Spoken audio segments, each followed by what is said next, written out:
অনুমতি ছাড়া নাকি আমরা দাঁড়াতে পারবো না। যেখানে সংবিধান আমাদেরকে মানে রাষ্ট্রীয়ভাবে আমরা সেই অধিকার পাই, সেই অধিকার ওনারা আমাদেরকে পালন করতে দিচ্ছেন না। ঠিক আছে, সেই অধিকার আমার সন্তান মারা গেছে, আমি বলতে পারবো না তার জন্য যে আমি শোক করছি। ওনারা বলছেন আমাদেরকে কোর্টে যেতে। ঠিক আছে, মানে রাস্তার আন্দোলন ছাড়া বাংলাদেশে, শুধু বাংলাদেশ না সারা বিশ্বে কোন আন্দোলনটা সফল হয়েছে? আজকে আমরা স্বাধীন দেশ বলছি। আমাদের দাবি মূলত হচ্ছে একটাই, যে আমাদের যে 9 দফা দাবি ছিল সেই দাবিটা হচ্ছে সবগুলো হচ্ছে আর কি মানতে হবে, সেই জন্য আর কি। এটা ছাড়া আর আমাদের আলাদাভাবে কোনো বহির্ভূত কোনো দাবি নাই বা আলাদা কোনো দাবি নাই। আমরা সর্বমোট যে ছাত্র সমাজ যেটা দাবি করছিলাম সেই দাবির মধ্যে এই ছাত্ররা যদি সেখানে স্বেচ্ছায় থাকেন তাহলে কেন তাদের গণমাধ্যমের সামনেই কথা বলতে দেওয়া হচ্ছে না? আদালতের এখতিয়ার রয়েছে তাদের কাছ থেকে শোনার যে তারা কি স্বেচ্ছায় আছেন কি না।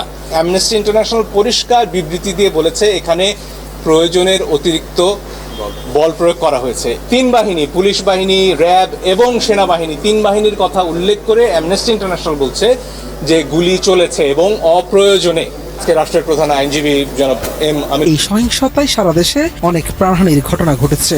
বিশেষ করে রাজধানী ঢাকা ও বন্দর নগরী চট্টগ্রামে সবচেয়ে বেশি সংঘাত ও হতাহত হয়েছে। আন্দোলনকারীদের পাশাপাশি অনেক সাধারণ মানুষও প্রাণ হারিয়েছেন। তালিকায় রয়েছে নিরপরাধ শিশু কিশোরও। তাদেরই একজন 14 বছর বয়সী দোকান শ্রমিক সাইমন। কি করে হেল্পার হিসাবে 14 বছর বয়স, কুমিল্লা দেবিদ্বার।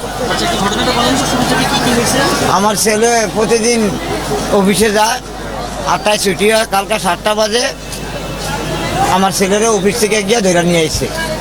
আইনা নিয়ে আসছে, পরে লোকের কাছে জানতে পারলাম যে আমার ছেলেরা ধরে নিয়েছে। ছেলেরা ধরে নিয়েছে কী কারণ? আমার ছেলেরা শিশু মানুষ, কারণ তারা কেউ কিছু বলতে পারে না। আমার ছেলের নামে কোনো অভিযোগ নাই, কোনো মামলা নাই, কোনো ওয়ারেন্ট নাই, কোনো কিছু নাই। আমার ছেলেরা ধরে লই আইছে, লই আনার পরে থানায় আইলাম। থানায় আনা কোনো দেখা সাক্ষাৎ কোনো কিছু নাই। তারপরে আজকে আইলাম থানায়, বলে যে কোর্টে পাঠাই দিছি, কোর্টে যাও। বরিশালে পুলিশ, শিক্ষার্থী ও রাজনৈতিক দলের মধ্যে ধাওয়া পাল্টা ধাওয়া হয়, পরে জামাত শিবিরের বেশ কয়েকজনকে আটক করে পুলিশ। রাজশাহীতে পুলিশের গাড়িতে হামলা চালিয়ে ভাঙচুর করেছে দুর্বৃত্তরা। এই ঘটনায় পুলিশ 5 জনকে আটক করে। ময়মনসিংহ নগরীর 0 পয়েন্ট এলাকায় বিক্ষোভ হয়েছে। এছাড়া নরসিংদী, নোয়াখালী, ঠাকুরগাঁও, ঝিনাইদহ, যশোর, গাইবান্ধা, দিনাজপুর, বগুড়া সহ বিভিন্ন স্থানে সমাবেশ হয়েছে।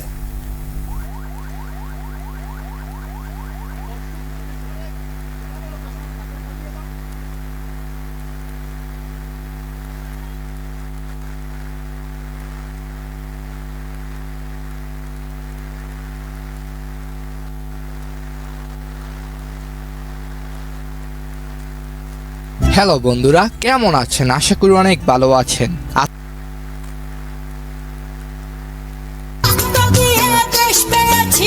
উক্ত গানগুলো বাঙালি জাতিকে বছর পর বছর অনুপ্রাণিত করছে। কখন 1952, কখনো বা 71 মোটিভেশন দিয়ে যাচ্ছে।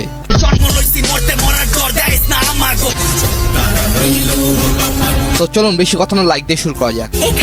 ভাঙতে হবে, ছেড়তে হবে, অনিয়মের দেয়াল ভেঙে স্বদেশটাকে গড়তে হবে। পুরোপুরি কিন্তু বামপন্থী যারা রয়েছেন এবং তারা মাঠে নেমেছেন, শত শত পুলিশ কিন্তু 0 পয়েন্টে সচিবালয় রয়েছে, সেখানে কিন্তু দাঁড়িয়ে রয়েছেন। আপনারা দেখছেন পুরো সর্বোচ্চ প্রস্তুতি নিয়ে কিন্তু পুলিশ প্রশাসন কিন্তু রয়েছে এবং বেশ কিন্তু চাপে রয়েছে কিন্তু আন্দোলনকারীরা। তারা কিন্তু খোঁজ খবর রাখছেন এবং পুলিশ সদস্যরা কিন্তু তাদেরকে কিন্তু কোনো রকমের দেখছি আমরা কোনো বাধা সৃষ্টি করেনি। তবুও কিন্তু আপনারা জানেন যে গত কয়েকদিন কিন্তু সেনাবাহিনী মোতায়েন ছিল, পুলিশ সহ সারা দেশে কিন্তু বেশ ভীতিকর পরিস্থিতি ছিল। শিক্ষার্থীরা, আন্দোলনকারীরা পক্ষে দেখছেন আজ কিন্তু গানের তালে কিন্তু তারা রাজপথে কিন্তু নেমেছেন। যারা রয়েছেন দেখছেন সবাই বিভিন্ন সাজে কিন্তু তারা কিন্তু এসেছেন, দেখছেন ছবি এঁকে তারা কিন্তু প্রতিবাদ করছেন।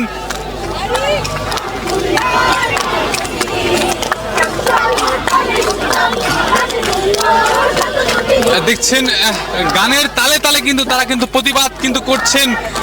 তুই ছাত্র খুনি, দেখছেন যে 209 জন মৃতের সংখ্যা 209 জন, স্বীকৃত সংখ্যা 209 জন। গত 10 দিনের হিসাব আলাদা। গত 10 দিনেরটা হচ্ছে হত্যাকাণ্ড, আরেকটা হচ্ছে এরা সমস্ত বাহিনী নিয়ে বাংলাদেশের নিরস্ত্র মানুষের বিপক্ষে নেমে গেছে। এটার বিচার হবে, এটার বিচার চাই, এটার বিচার করতে হবে এবং আপনারা সবাই চান, সবাই যে যার জায়গা থেকে বিচার চান যে এতগুলি সশস্ত্র বাহিনী কি করে একটা নিরস্ত্র জনতার বিরুদ্ধে দাঁড়ায় যায়, কিভাবে পারে। আরেকটা প্রশ্ন, প্রথম দিনের হত্যাকাণ্ডের পরে এই নির্দেশটা কেন আসলো না যে আর যাই হোক কোনো গুলি চলবে না? এতগুলি ছাত্র এতদিন ধরে কিভাবে মরতে পারলো? আরেকটা প্রশ্ন, আমরা আমাদের মতামত প্রকাশ করতে আসি, রাত্রেবেলা কেন মানুষের বাসা থেকে মানুষকে তুলে নিয়ে চলে যায়? আমরা সকালবেলা দিনের বেলা এসে সাহস ভরে কথা বলি, সারা রাত আমরা ভয়ে ভয়ে থাকি। আপনারা যখন শস্ত্র নিয়ে আমাদেরকে তুলে নিয়ে যাবেন, আমরা কিচ্ছু করতে পারবো না, আমরা কিচ্ছু করতে পারবো না। আপনাদের সশস্ত্র বাহিনীর বিরুদ্ধে আমাদের